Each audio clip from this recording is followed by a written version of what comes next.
കഴിഞ്ഞ് ആസ്വദിക്കാമെന്ന് കരുതിയാൽ ഒന്നുകിൽ ജീവിതം വാർദ്ധക്യം കൊണ്ടുപോകും, അല്ലെങ്കിൽ മരണം. അതുകൊണ്ട് ജീവിതത്തിലെ ഓരോ നിമിഷവും ആസ്വദിക്കുക, സ്നേഹിക്കുക.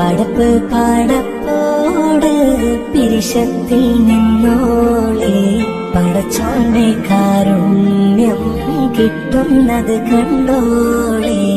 അന്യോന്യം പോരാടി പോരാടി നിൽക്കേണ്ട പൊന്നാലെ ക്ഷേത്രങ്ങൾ പള്ളികൾ തീർക്കേണ്ട. 3 കാര്യങ്ങളിലൂടെ നിന്റെ സഹോദരന്റെ സ്നേഹം പിടിച്ചു പറ്റാൻ നിനക്ക് കഴിയുമെന്ന് മഹാനായ ഉമർ ബിൻ ഖത്താബ് റളിയല്ലാഹു തആല അൻഹു പറഞ്ഞിട്ടുണ്ട്. 1. കണ്ടാൽ സലാം പറയുക. 2. സദസ്സുകളിൽ അവന് ഇരിക്കാൻ സ്ഥലം നൽകുക. 3.